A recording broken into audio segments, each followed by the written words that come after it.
ज्ञान के तू दाता राऊ नैया खेवैया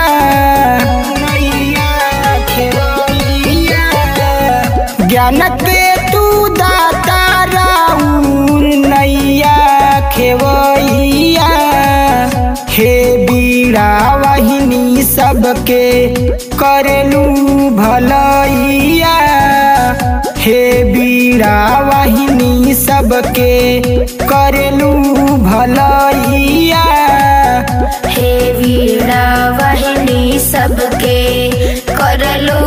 भलैया हे बीड़ा वाहिनी सबके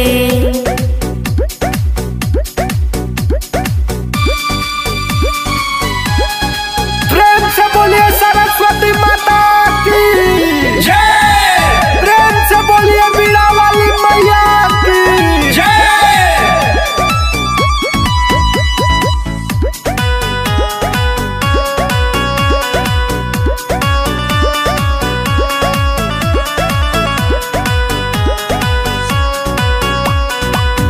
सुर के सजाई देलू बोल के तुलू रहो तू ही त देलू लिखे पढ़ के सहूर हो पढ़ के सहूर हो सुर के सजाई देलू बोल के तुलू रहो तू ही त देलू लिखे पढ़ के सहूर हो सरगम में तो ही देलू झनकार मोरी मैया हे बीड़ा वाहिनी सबके करेलू भलैया हे बीड़ा वाहिनी सबके हे बीड़ा वाहिनी सबके करलू भलैया हे बीड़ा वाहिनी सबके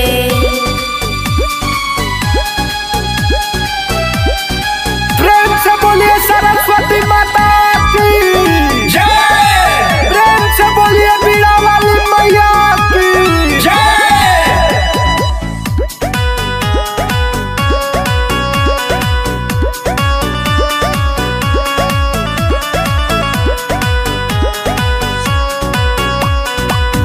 चरण में चढ़ावे सभे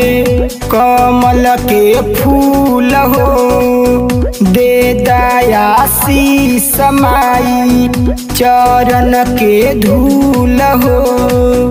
चरण के धूल हो चरण में चढ़ावे सभे कमल के फूल हो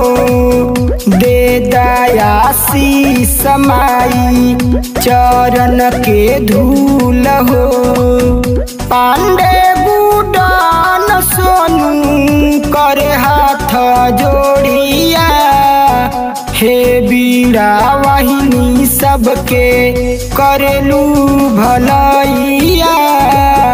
हे बीड़ा वाहिनी सबके हे बीड़ा वाहिनी सबके